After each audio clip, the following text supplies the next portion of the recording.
Good afternoon, good evening, and good day wherever you are. My name is Bahamut, and you are joining me for a best of 3 series here in the Nexus gaming series, and we're going to be seeing a heroic division matchup of Imagine versus the 7 Rings, and we're going to be heading into Tomb of the Spider Queen for map number 1. If you're sitting at home and you're panicking because you're like, Bahamut, I don't know how we got to Tomb, I got you covered, my friends. Don't worry, don't fret, do not fear, as we are here as the members of Imagine. 1 coin flip, opting in for first pick priority.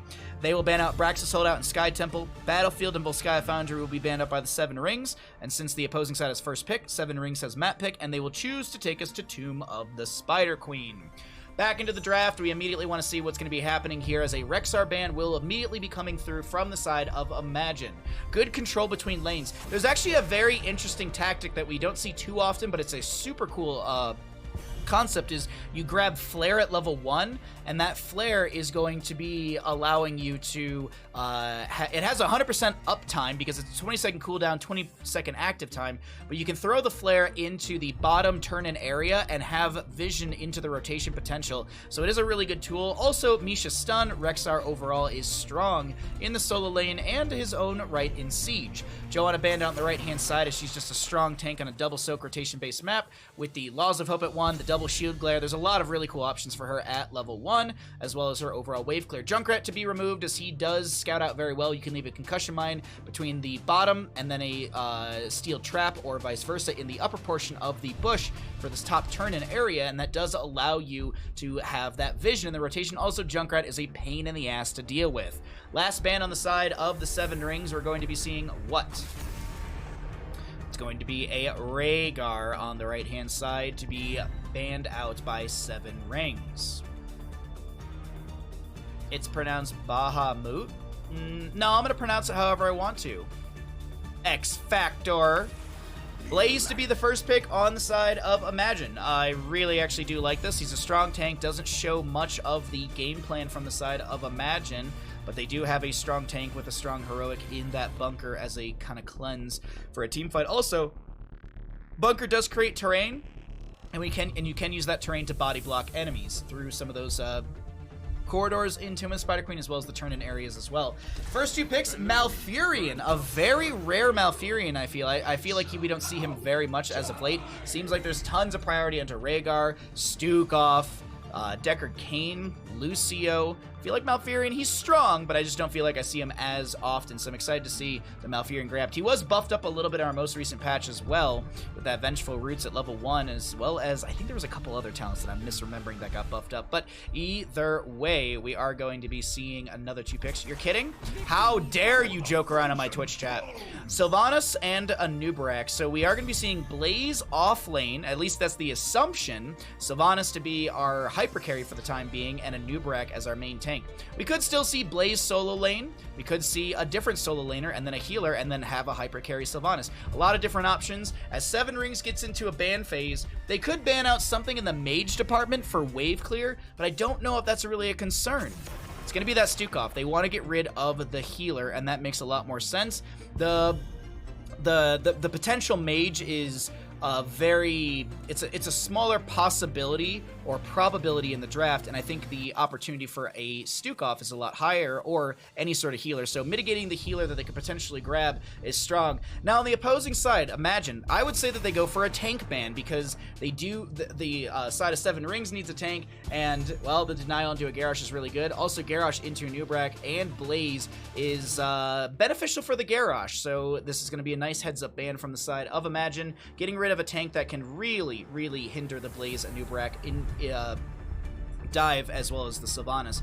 Getting into our next 2 picks from the side of the 7 Rings, what are they going to grab? They still need a tank? Ooh, a Mal'Ganis and Leoric. Okay, Leoric's strong with his percent-based damage, with the Drain Hope potential build. If we look back over to the side of Imagine, there's a lot of different opportunities, different directions they can head into here.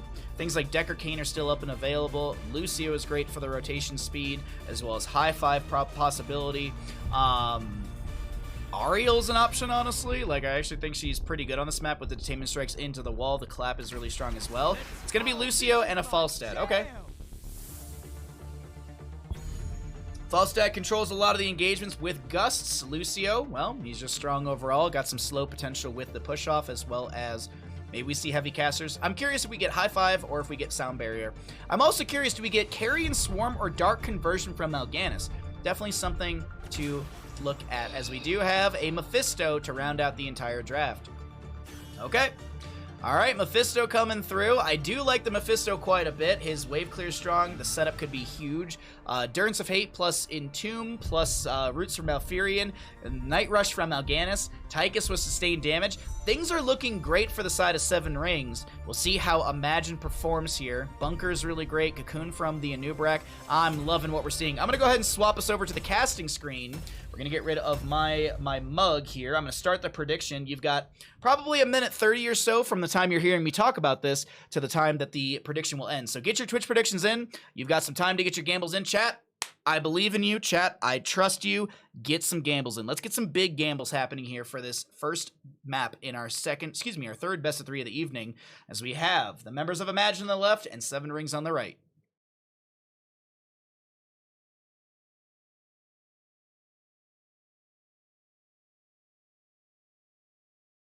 I believe in you, Twitch chat. I believe in you. You can do this.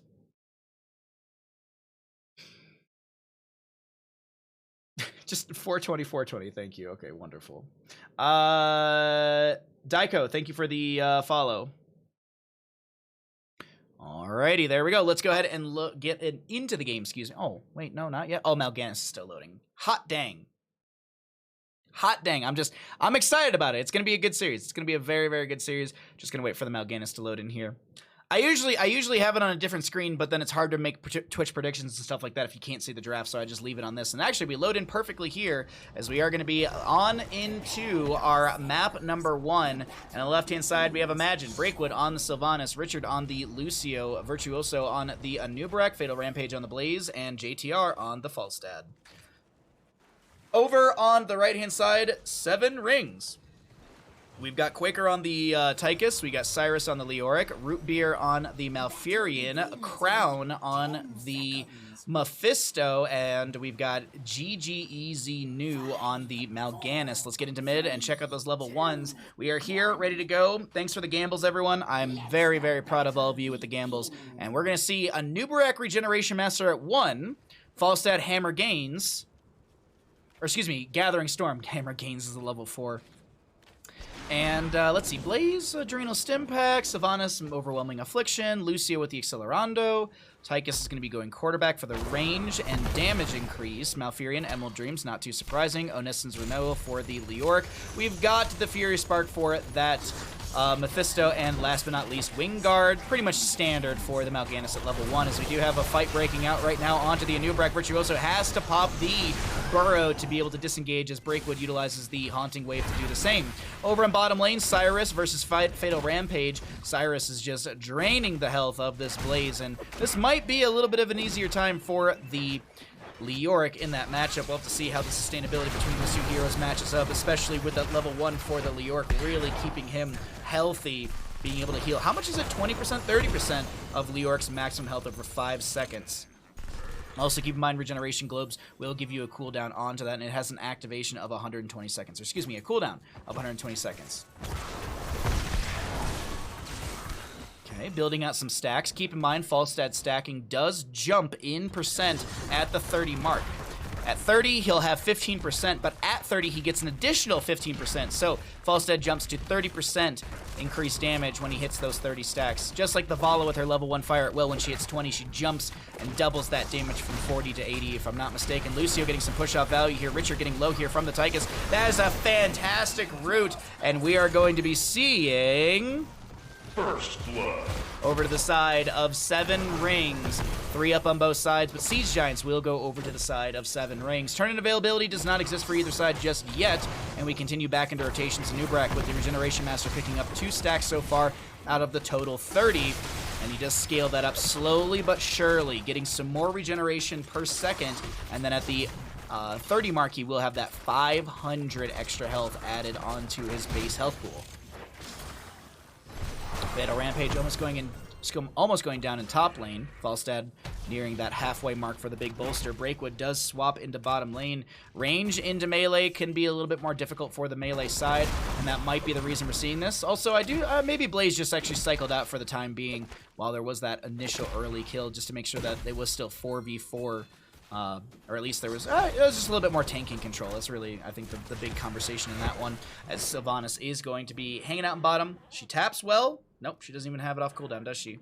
60 seconds still to go on well. Go ahead and get rid of that really quickly, as she, Breakwood, will be able to go over this left-hand side. Richard helping out on Lucio, keeping that health coming up. Over on the right-hand side, we have Quaker and Rootbeer to grab their own camp a little bit faster. A little bit faster on the camps and rotations so far from the side of Seven Rings.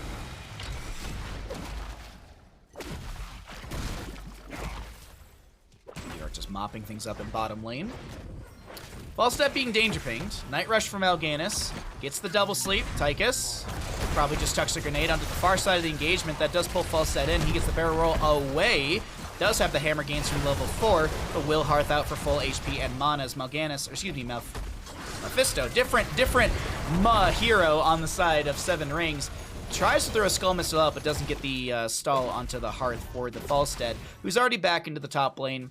Didn't have to take too long in the Hall of Storms, but there's a lot of damage onto the Mal'Ganis, who is trying to back away from the Sylvanas. She does have those 3 stacks onto him. Crown on the Mephisto will go down. Do they step back for the gems? It's a lot of gems, somewhere in the 13-ish realm for these gems dropped off the Mephisto. Extremely well played from the side of Imagine, closing that small experience gap with that kill, and also does have enough for a turn in here through the top. As JTR might go for this, and that's an impale from the Anubarak. GG Easy New is going to be getting chunked a little bit here. Keep in mind, Falstad does have that. Hold on, that's a really big haunting wave in, and Richard trying to go in as well, but doesn't manage to set up any sort of kill. Just wanted to note that the level 7 for Falstad does reduce the spell armor by 15 for 3 seconds, but you also get additional damage on your hammering, so synergizes extremely well with the level 1 scaling value as JTR gets a barrel roll out of the top area. Just checking into bottom lane really quickly. Blaze really getting pushed around, but oh, Lucio Richard, he's going in. He does pick up a few of those gems dropped. I believe that was a stack of 5, and still backs away, taps well. No turn in, as the members of Seven Rings are doing an absolutely beautiful job of being everywhere in this map to deny turn-ins, as well as consistently soaking up and finding a gank or two from time to time. 8 up on both sides, 1-2 in kills, and turn-in does exist to the side of Seven Rings as well. Both teams looking for a potential turn-in, but can they get those gems in? We still need another 42 on the side of...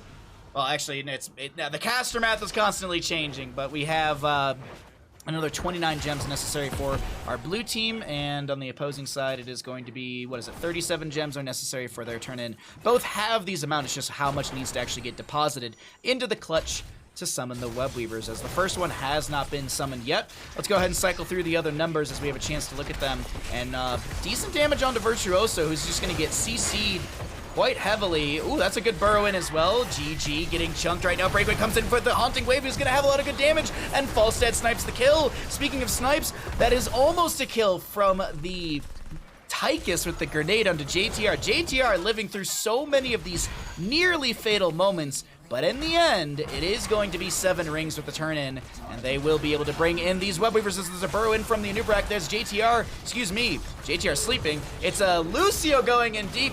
The silence from Malfurion is not enough.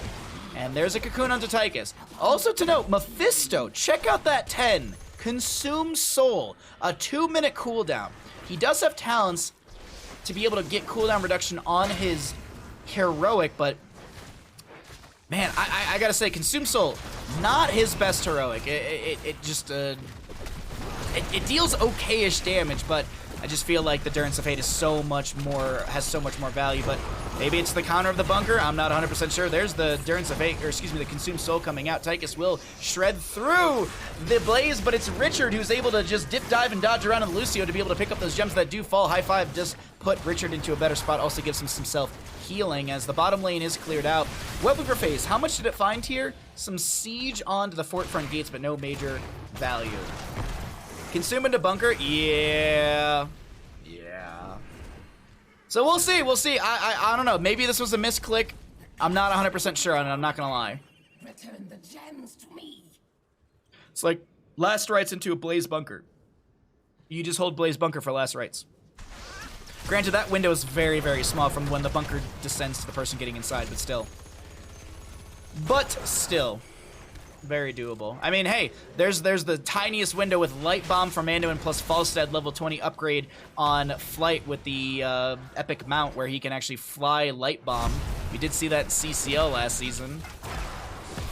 Leoric is going to drop the Entomb onto Fatal Rampage. Bunker does come down. Consume Soul on a 50-second cooldown. Bunker will allow Blaze to enter on the exit on the left-hand side. High five from Lucio. Does wake him back up, but it's a little too late of an alarm clock from the Lucio, and Blaze will go down. 3-4 in kills. Great back and forth thus far on Tomb of the Spider Queen map 1 in this best 3 series. So there's the first turn in for the side of Imagine, but while all that's happening, bottom lane Fort will go down. Mind Control from Sylvanas pulls Mal'Ganis in, but Mephisto says, I'd like to play too, as the Fort already goes down. And Nubrak with the Burrow Charge onto Mal'Ganis. Does he have Carrion Swarm? He does. He pops it immediately, heals up a little bit, and is able to back away. Breakwood to clear out the wave in the bottom lane on Sylvanas. 13 slowly coming through for both teams, a little bit faster on the side of 7 Rings with that extra kill, and a little bit of Webweaver's soak and push, as well as the bottom lane Fort to go down. But still, we're talking minuscule difference between these two teams, as it's looking like a quarter, maybe even an eighth of a level between, or difference between the two. Mal'Ganis steps out with some Fell Claws, has the Night Rush, gets bopped back by the Lucio. Mid lane Webweaver finds maybe an auto or two onto the gate. Top lane Webweaver arriving to gate. Let's see how much push it can possibly get through this lane. Anubarak, a little bit of a hybrid build here. He's kind of all over the place. He's got the level 1 Regeneration Master. He's got the Shed Exoskeleton from level 4. You've got the Subterranean Shields from level 7. You've got the Beetles from level 13. We'll see what he goes into at level 16. I am curious what he's going into. A little bit of a variety build here. It's not bad by any means, kind of taking talents to buff out each of his abilities. Nothing on the Impale, but still. I'm just waiting to see if another engagement will be popping off here. Anubarak going for a turn-in. They do have turn-in on either side. A little bit more than they need on the side of 7 Rings. More than enough on the side of Imagine as the Cocoon goes out onto Tychus. Good target. Mephisto shreds through a lot of it. Impale comes out as well. Doesn't seem like the fight will continue between either of these teams. Both teams definitely wanting the turn in here. Waves are kind of neutral in lane. Blaze showing in bottom. Nubrak going for the turn. Who's actually got the vast majority of the turn? We can show you. Wow, 42 gems on Lucio. 42 gems on that slippery fellow. He's going to be able to just dip, dive, and dodge around. As that is Nubrak trying to stall things out, letting Lucio get the turn in. High five from Lucio. Onto Nubrak, gives healing to both. Hammering from Falstad poking out as well. Yorick is floating around, Blaze in the mix of all of this. Quaker just getting that shred. Gust from Falstad, Fatal Rampage. Gonna mistime the Jet Propulsion, but I think the Gust was to make sure that Breakwood wouldn't get all in on, as that root did connect onto her with the Emerald Dreams for the 2-second sleep. Not a fan of Regeneration Master. 30 Globes is a lot. 30 Globes is a lot. On a double soak map like this, I feel like it wouldn't be that bad, but I feel like it still is a lot of globes to grab. Man, more people should play Alex Strazo's Circle of Life. There was a Stitches I casted yesterday that had 80 globes on level 1. It wasn't like a 30-minute game. He already had like 40 globes at like 10 minutes or something dumb like that. It was like a sub 20-minute game, and the Stitches had 80 globes by the end. 80 globes on that level 1. He had like mount speed, base speed. Kinda crazy. Anyways, 16 talented. Oh, nice knockback from Lucio again, as the Red Webweavers do find the Fort through the top. Leoric is pushing up the mid lane. Falstad trying to clear things out, manages to do so. Blaze in the bottom lane. JTR has Gust. Seems, that's a really good barrel over the wall. Now Ganis wants this though. Look at that large man. He's just stomping his way through, but he's not going to be able to set up anything into Falstad, who actually, did JTR fly back from bottom? He did. That was actually flight from bottom just to get back into the keep range and stay safe. Man, Mal'Ganis is a stompy boy. 104 gems sit in the pockets of Imagine. 104 gems burning a hole in the pockets of Imagine. They've had 1 turn in. The opposing team already having 2. Alex synergy. The level 1 from Alexstrasza, Circle of Life, allows, after 15 regeneration globes, her abundance, the circle that she puts on the ground, spawns a regeneration globe. So essentially, on Tomb, where you're doing double soak rotations, you can get those 15 very quickly, and then every single time you press, I believe, W on Alexstrasza, you can give a regeneration globe to Stitches. Alexstrasza, I feel like, is massively undervalued. Granted, her burst mitigation, her overall healing, it's not the same as like a Deckard, a Lucio, a Stukov, a Rhaegar, a Malfurion even. So it's one of those things where she's not S tier, but she has some S tier possibilities. I feel like in double support compositions, I feel like we should see her more, but we just don't because it's unfortunately not the flavor. I've seen, even with Mephisto, it actually goes really well. Because Mephisto has trait cooldowns with their generation globes at level 4 and 13, if I'm not mistaken. He's got the Spite at level 4, and then the Hysteria, I believe it is. Yeah, he's got Hysteria at level 13, which is going to be regeneration globes give cooldown to heroics as well.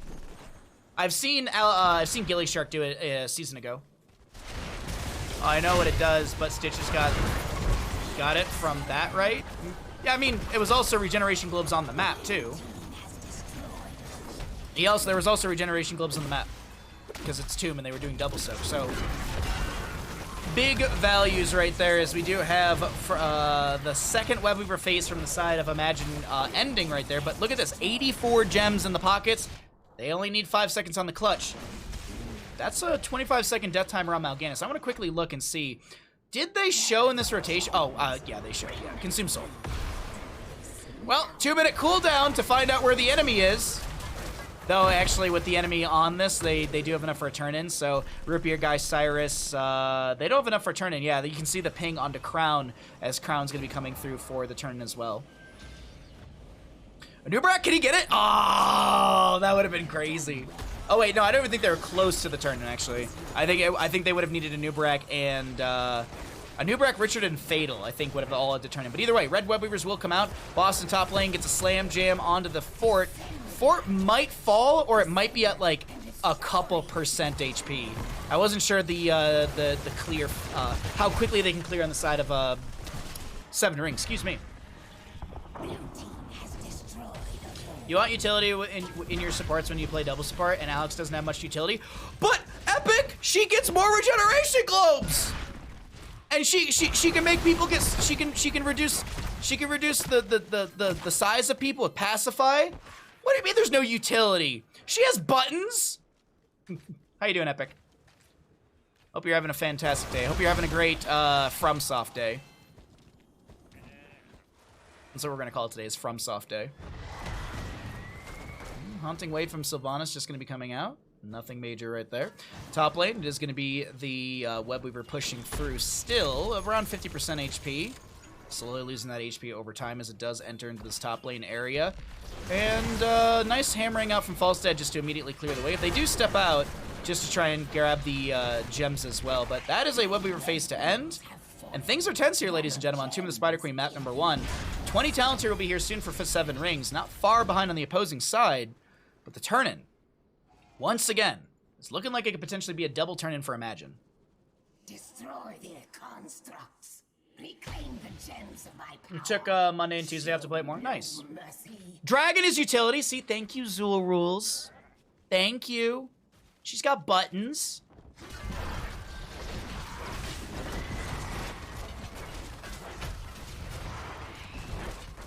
So let's see. 20's on the side of 7 Rings, Buried Alive, Seeker Swarm, Mimic. We are going to be seeing a Lunar Shower from the Malfurion. Big Red Button is the assumption. I have seen a couple Bob and Weave games, but it's the Big Red Button.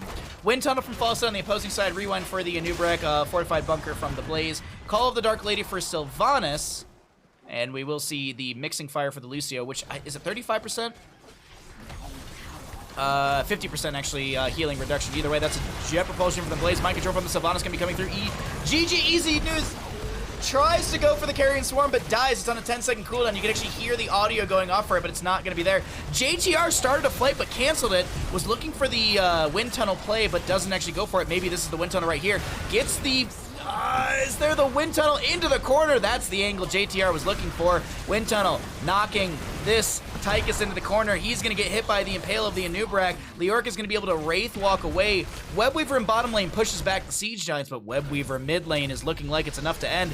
And look at this. They sidewall. They lock down the tower. Look at Virtuoso's positioning. That positioning is leading me to believe that they want to go core. And with 4 members dead on the opposing side with a solid, we'll be seeing Imagine stepping towards core. 40 seconds, and anywhere from 16 to 40 seconds for death timers on the opposing side. The Orc gonna try and make some big plays here. He gets immediately shredded. That's technically a pentakill. As we do have the core falling rapidly here, Mal'Ganis will spawn only to be able to see his core fall.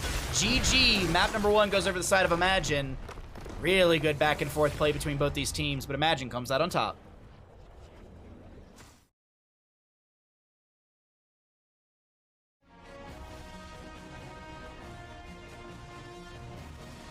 She got them thighs, though. See, Epic player, I don't know why you're arguing against us. You're completely wrong, obviously.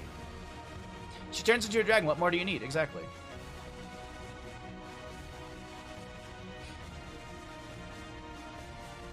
When Leoric is the only one alive, things went wrong. I mean, he got out with like a sliver of HP with a Wraith Walk at the last minute, so I think it was just, you know, he did his best. Choose outcome. Choose outcome. Which team wins Tomb is going to be Imagine. Imagine did win map number 1.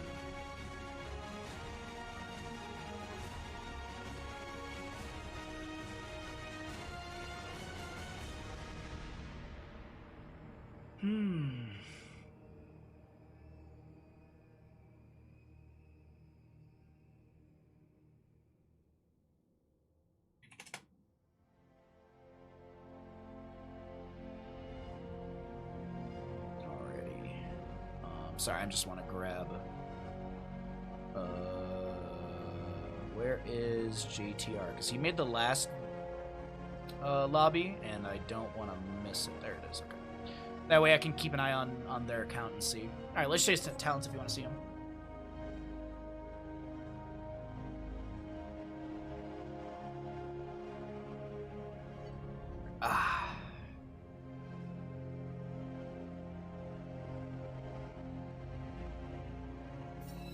Alright, that's another lobby. Let's go ahead and pull it on back to Bandit and I and update the team scores. Let's get this, and we are going to be heading into this map, right? Did I see that right?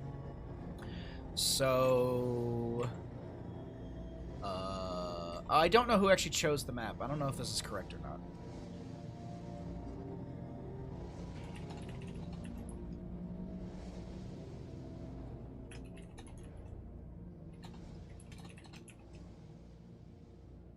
Not they.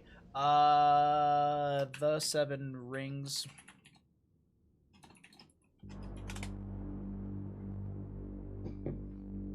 Tychus Mephisto had more DPS than the entire whole team.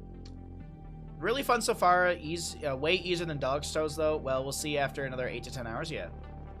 Damage numbers are great, but kills are what matters. Yeah. So there's a very good conversation. Hold on one second. So there's a really good conversation that Casanova and I have had in the past on some broadcast or CCL, and he brought this over from League of Legends. There's 2 really good ways to break this down. They have map pick. Okay, thanks. Thanks, Kester R. Spooky Worm. Oh, that's not Spooky Worm. Spooky Worm. Spooky Worm. All right, let me update this really quickly. This team won this one. We are going to be heading into... this map is going to be our second map. Where are you? It's going to be... Oh, that's the band. And then this one, right? Did I read that right? Okay, yeah. So, Casanova and I have talked this from the past. So there's a really great example of damage done versus... there's effective damage, and then there's just damage done. Like, there are 2 different things. A Lunara with 20,000 damage versus a Tychus with 50,000 damage. But the Lunara has 6 kills and Tychus has 0 kills.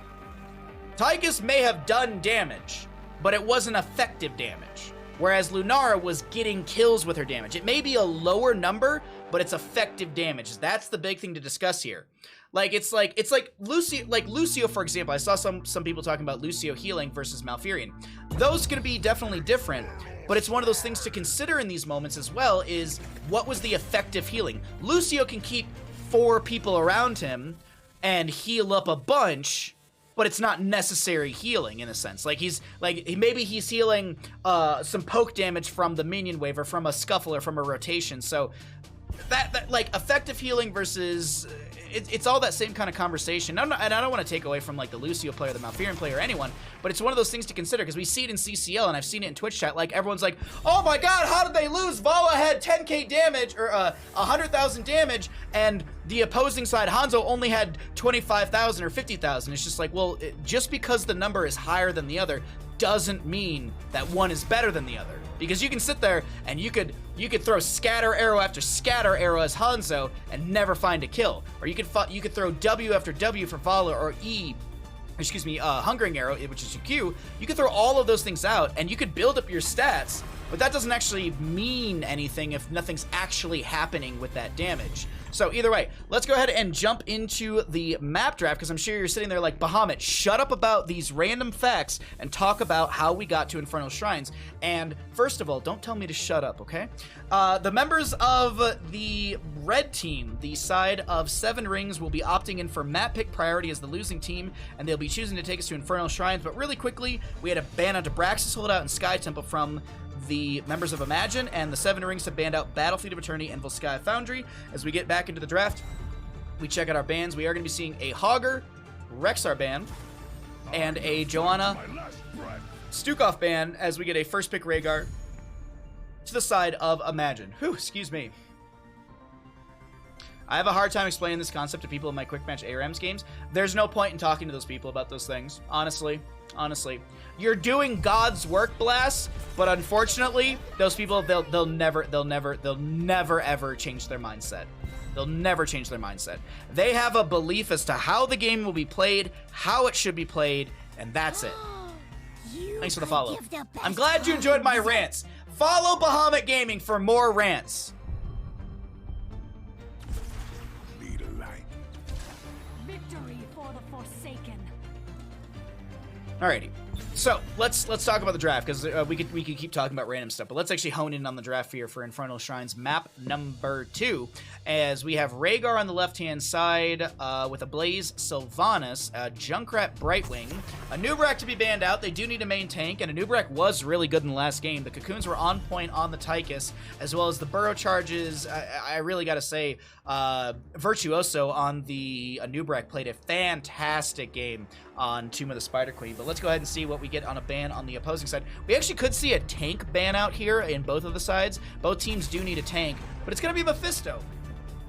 Justing would probably allude to say that this is maybe someone saying on the side of Imagine that they want to play double support. And on Infernal Shrines, you definitely could play like Uther Rhaegar sort of deal.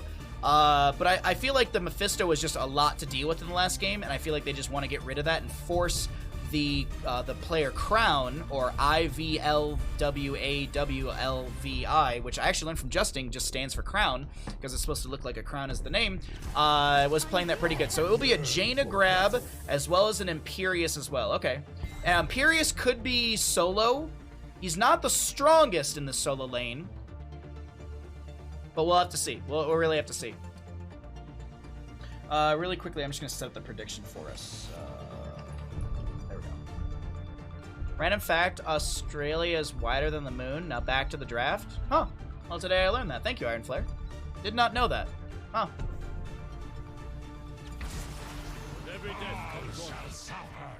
Hate it when people say that my healing numbers are low, but then they keep just dying into the enemy team. Yep, that sounds like quick match. Sounds like quick match ARAM.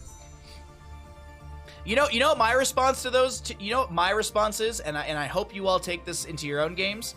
When people heckle and are annoying in quick match and ARAMs and stuff like that, not Storm League, but if it's like quick match and ARAMs, just be like, bruh, it's ARAM. Bruh, it's quick match. Or if you really want to win so bad, just go play AI.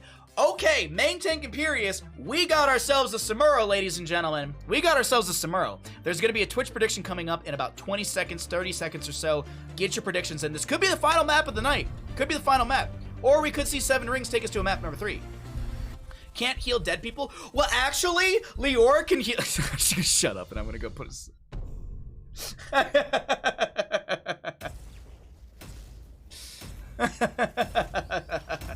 Actually, characters like Samura and Deathwing also screw healing numbers with some here. Yeah, exactly. Well, either way, Twitch predictions are open. Chat, I gotta see some big bets. I better see some big bets, chat. I believe in you, chat. I believe in you, chat. Big bet time. Big bets.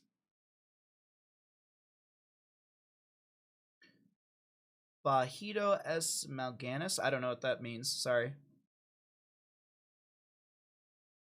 Ariel can heal dead people. See? See?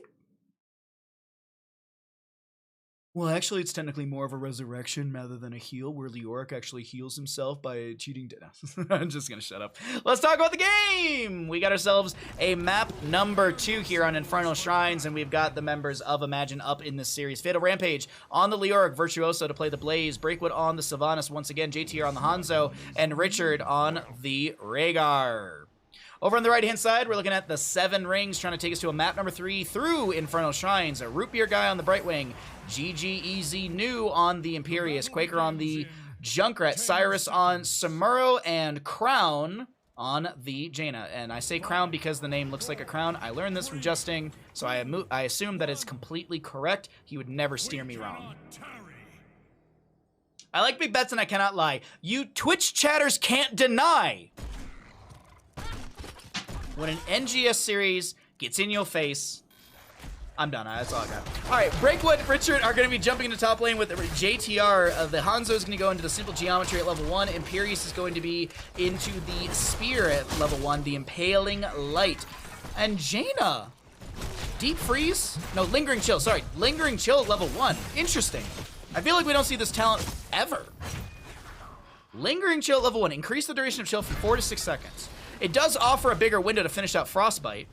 It does offer more sustained chase potential. And it does play into Samuro's Merciless Strikes. So maybe I'm overthinking this and it's a lot simpler than I'm actually thinking. I think this actually plays into Samuro's level 16 Merciless Strikes because that means Merciless Strikes can proc for 2 extra seconds.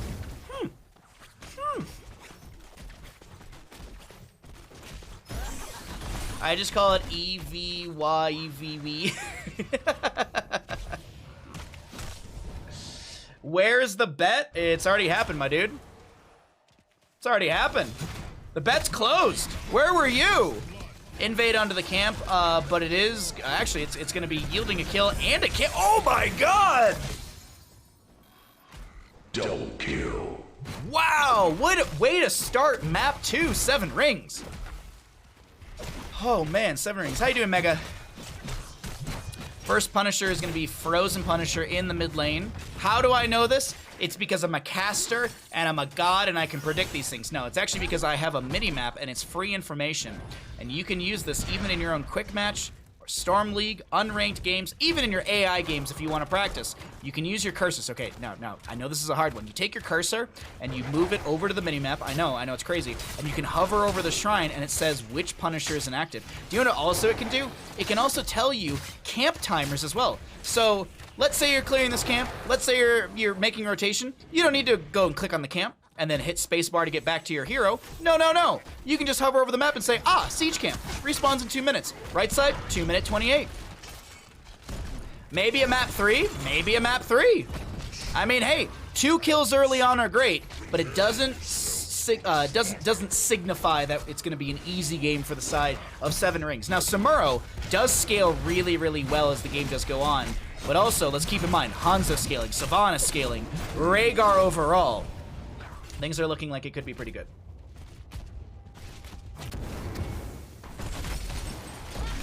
If you sub for tier 3, you can upgrade the minimap. Yes. Yeah. Sub tier 3 here, and your Heroes of the Storm minimap will be better. Yes, that is 100% truth. Good Celestial Charge. Nice Concussion Mine. Richard tries to go into the wolf form. Manages to do so, but still goes down. A 3rd kill to the side of 7 Rings.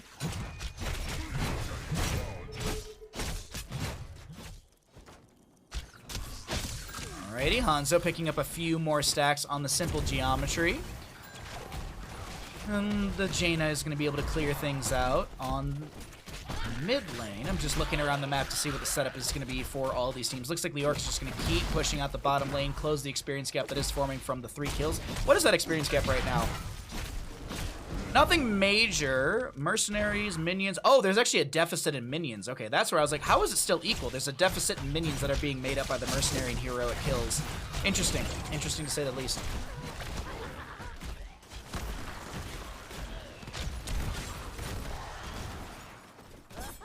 What would be my favorite 3 heroes that Ana nano boosts? You know, what one of my favorite ones is Diablo with Lightning Breath nano boosted. Because Lightning Breath is spell power, and you can just absolutely shred through people. So, like, Ana, Diablo, Leoric, that's a really cool combo. You Entomb, you easy bake oven them, but you nano boost the Diablo, who gets amplified damage from his Lightning Breath. I think that one we don't see very often, but it's a really, really cool one. Concussion Mine from Junkrat is out. We are going to be seeing Jet Propulsion from Blaze. The Punisher is going to be... It should have a jump right here, but it's going to be under Richard and Breakwood. Virtuoso, so very low, goes down to the Junkrat. I actually wasn't expecting that whatsoever. I'm kind of surprised. 4 kills to the side of 7 rings.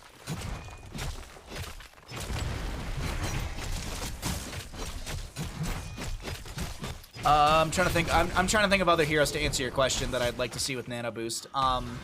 I mean, I love Asmodan, so getting Nano Boosted as an Asmodan is always fun, but he's not super meta. I think Gul'dan is a cool target as well. I think Gul'dan can be really, really powerful with Nano Boost. I honestly, I'd have to look through like a list of heroes, to be honest. It's kind of hard to do off the top of my head in the middle of a game. But I think one of my favorites is Diablo with the level 20 upgrade on his Lightning Breath, the Hellstorm, and then Ana with Nano Boost as well. I think that's really, really cool. But anyways, let's talk about Mortar Punisher that's coming up next to the bottom lane. If won by the side of 7 rings, there's already a fort front gate exposed, taken down. So the fort is exposed, and Richard and the rest will have to defend against that. We do have 10 talent tiers already popping up, so we can cycle through the other numbers. Bladestorm, Samuro, so he's more in the macro sense, or I guess technically not macro because that's Way of Illusion is more macro. But what he's going to be doing is going to be wave clearing with that. He's going to be utilizing that to wave clear a lot faster, and Samuro can clear up the shrines a lot faster as well. He just doesn't have as much control with some of his clones, which you can see right here. Bladestorm, very short cooldown as well, as the Jaina goes down in mid. Is this the shift to the side of Imagine? Riptire from Junkrat comes out. There's going to be an Entomb from the Leoric as the Hanzo rips an arrow. Big Celestial Charge over the far side of the walls. Angelic Armament comes out as well, and Fatal Rampage goes down. It's a 1-for-1, a trade, if you will, as Cyrus is looking to put pressure onto Breakwood, who gets hit with the Celestial Charge. There's the Cleanse from the Rhaegar, the Purge baseline. Concussion Mine splits JTR. Does he have an agility over the wall? We can check really quickly. Yes, he does. What a fantastic engagement through mid. Jimmy, if I could tab out and time you out, I would. Just know that. If I could time you out for 69 seconds, Jimmy, I would. All right? Know that threat lives. Oh, you're welcome, Mega. You're welcome. Thanks for hanging out. I hope you're enjoying the stream and having a great evening. Alrighty. So, 10's up on both sides already. A little bit of an experience advantage over to the side of the 7 rings as our Mortar Punisher is available for bottom lane. Bottom lane has slowly been whittled down. Man, I gotta say, this map is looking strong to the side of 7 rings. As Fatal Rampage tries to entomb the Samuro, he will be able to back away. Samuro does have a very unique trick where he can actually hearth. It's a hearth trick, essentially. So what you do is you start hearthing as your main body, and this also has to do some shift queuing, so I'm not going to explain that part. But either way, you pop your clones, you start hearthing immediately, and then you shift Q so not actually shifting Q, but you shift the ability into Q by swapping to a clone, and you actually have like a frame perfect moment where you can swap back to where you were in lane. So technically Samuro is a global hero, if you will. Samuro's in the bush. He's completely invisible, and Richard is going to be the target from some of those crushing blows. Oh, wait, no, I'm sorry. Not crushing blows. Burning Blade. Sorry, wrong talent. Burning Blade is going to be having some more critical strikes and spell damage as well.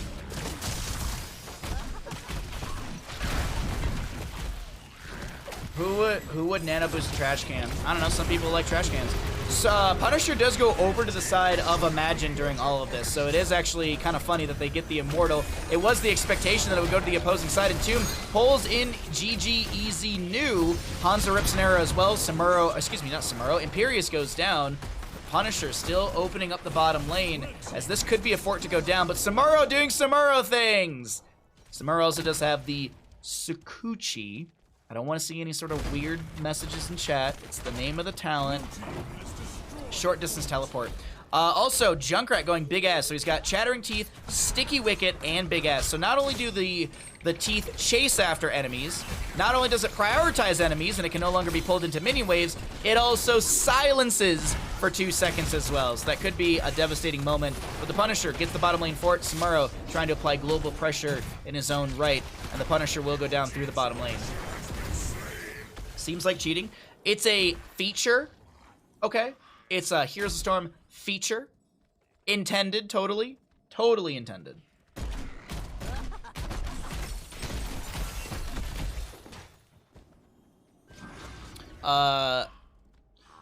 Manic, I think is how I say your name. Thank you for the Prime Gaming for 4 months. If I missaid your name, that's just how you say your name now. Thank you for the Prime Gaming. I'll resend your alert when we get out of game. Concussion Mine just for a little bit of poke onto the enemy side. I was waiting and just kind of holding my breath. We do have a lot of Celestial charges for the Imperius, which plays into his main tank role pretty well. Does have the Sovereign Armor, so he gets some extra armor right there. Flash of Anger. As well as the Pathetic Mortals as well. Alright, next Punisher will be mid lane, Arcane. Samuro still pushing top. I like how he's feigning that he's a clone just by sitting there and autoing and not really moving. Fatal Rampage actually taking a little bit of damage. Towers do have true sight, so Samuro needs to remember that. Bottom lane, bunker down from the Blaze. Concussion Mine on the far side of that. Celestial Charge gets him on the far... ooh, wait, hold on. Hanzo, arrow. Blink. Oh my god, the phase shift from Brightman comes out just in time. The Blinky will be there. Angelic Armament will be used. Richard is going to be falling very low. Polymorph turns him into a small critter, but the Ancestor Healing comes through just in time. Virtuoso is able to back away, doesn't get concussion mined around. Bottom lane still has the Impaler camp. Top lane still has the wave pushing in. Things are looking okay-ish for 7 rings, but it kind of feels like they're falling apart. Not gonna lie. Things are looking okay-ish, but it's like the slow unravel it feels. Like it isn't like an immediate like, ah, yes, we've got this. Man, Fatal Rampage. One stray concussion mine, oh my, or one stray anything, it would have scouted him there. And I like how, even though he just pops out of the bush immediately, they all still rotate and go for the mid lane soak. 16 talents here on both sides. We are going to be seeing the Numbing Blast for the Jaina, so we will see the Cone of Cold rooting for 1 second. No Northern Exposure for the armor reduction. The root will keep enemies in place. Also to note, 16 talents here, press the attack from Samuro. This is a big talent. While Advanced Strikes is active, Samuro and his mirror images gain 10% attack speed every time they basic attack up to 40%. This is actually an insanely strong sieging tool. You get those clones around a fort, a keep, a core, you can even end the game. You said it correct? Oh, thank you. Thank you, thank you, thank you. Thank you again for the Prime Gaming. That's very generous of you. Thank you for supporting the stream, and thanks for giving me your Bezos bucks. I will make sure I call John Cena to give a nice big old slap to Bezos in the face. So Leoric into the top lane is going to be clearing still, pressing up the wave as much as he can, but he should be joining into his team. We do have 7 rings, getting a few Skeletal Defenders ahead. They're a quarter of the way through, a little bit more than that with 11 out of 40. Breakwood putting some pressure in as well. Speaking of pressure, Cyrus in the backline with the clones. Doesn't get much more than a few abilities just to clear out said clones. Hanzo does have the explosive arrow so he can snipe some of these. Also does have the piercing arrow with the level 1 of the simple geometry. So more arrows, more bounces, and more piercing. Wailing arrow from Sylvanas onto 2 enemy heroes as the Breakwood goes in, trying to make the big play here. There's going to be a Winter Elemental. Rupier guy almost gets the heals, but it's a trade. Sylvanas for Brightwing as Virtuoso does go down. Breakwood is out. So is Virtuoso. Leoric will be able to get the the Wraithwalk out, but this is looking like our Arcane Punisher goes over the side of 7 rings.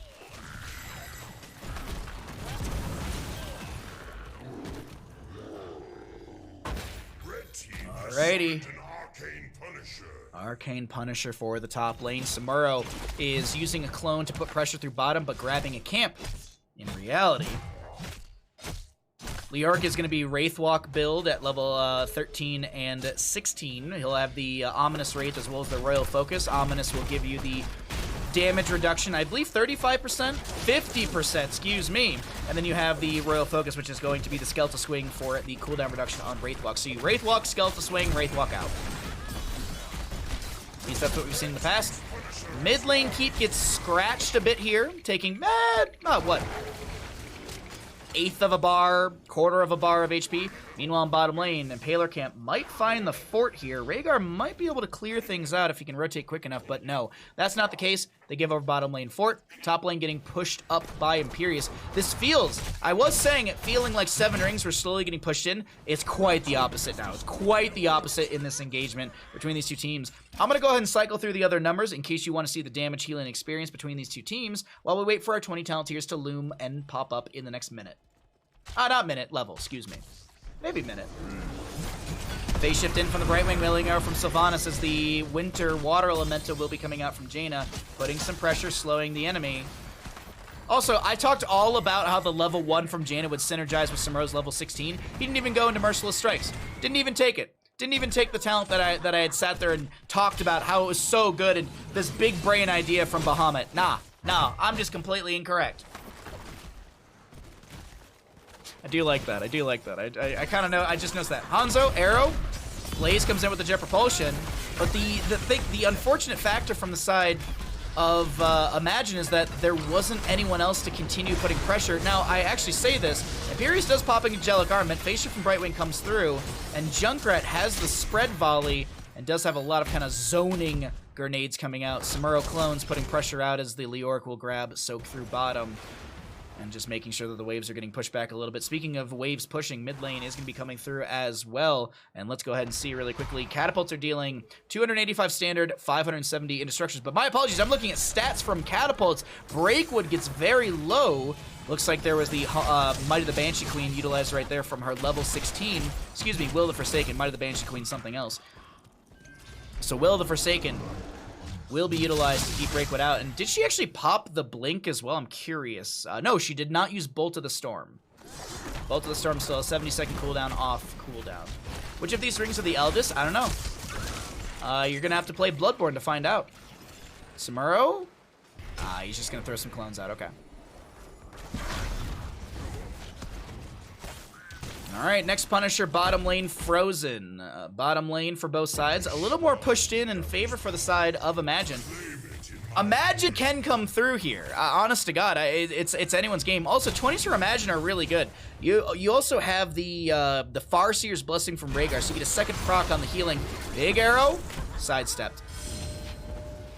Also, Imperius went into Impervious, activate to become unstoppable and gain 75 spell armor for 3 seconds. Hitting enemy heroes with the center of Solarian's Flare gives cooldown of 5 seconds. Big Entomb from Leoric with the Buried Alive. We do have a Riptire from the Junkrat as the bunker is down from the Blaze. We have Wailing Arrow not just yet utilized. It actually just comes out right there. Farseer's Blessing out from the Rhaegar. Oh, the Jet Propulsion from Blaze is going to set up a double kill. Cyrus trying to get out of here. Getting slowed by Leoric, getting slowed by Blaze. Goes over to the left-hand side, but Virtuoso activates the objective phase. And this is the top lane Impaler Camp to find a fort, but Samuro, what is he gonna try and do here? Does he Hearth out? Does he go for Siege? What's the game plan from Samuro? A little bit of a Blade Storm through mid to push up the wave. 40 seconds between Imperius and Jaina. A little bit less for Jaina, but still, man, that engagement was beautifully played from Imagine. I actually want to say that. Beautifully played from Imagine. Oh, Bloodborne's too bloody for you? I'm sorry. Is it just the title? Blue team has summoned a Frozen Punisher. Alright, Frozen Punisher in through the bottom lane. Is this enough to end the game? Really quickly, Punisher stats for anyone wondering. 205 standard, 410 instructures. Alrighty, Imperius, Jaina back up. Mid lane is a camp pushing in. Top lane is a catapult against the side of Imagine. Punisher jumps onto Samuro, I think. And that's a Buried Alive to take him down. Hanzo arrow connects onto Imperius, but Ooh, Will of the Forsaken popped by Breakwood right there as she was put onto about 25% HP. Jaina does go down. Imagine are absolutely turning things around in this best of 3 series. I was mentally ready for a game number 3, but it does not seem like that's gonna be the case. Jaina, Samuro dead between 40 to 30 seconds here. Breakwood going in once again. That's going to be the Angelic Armament used by the Imperius. Concussion Mine goes on the ground, pushes the Leoric around, but the Punisher still pushing in through bottom lane. The core shielding has fallen. The core HP is going to rapidly descend, and that is going to be map number 2 over to the side of Imagine. GG. Well played.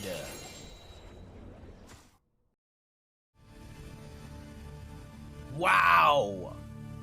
What a series. I really wasn't expecting that to go as quickly as it did. I really wasn't.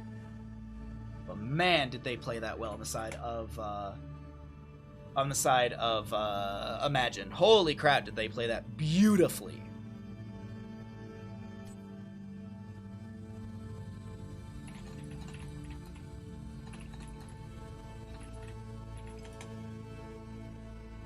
I always miss the I and the V in interview. I always put the I before V by accident. I'm just trying to spell things fast.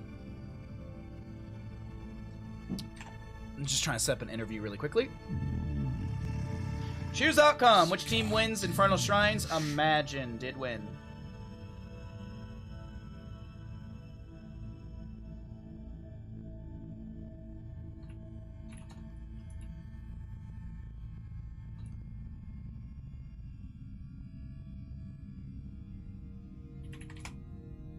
Alright, we should be getting Virtuoso here in a second. I am going to jump into a lobby, and we will get that player in here in a second. Let's show stats, and yeah.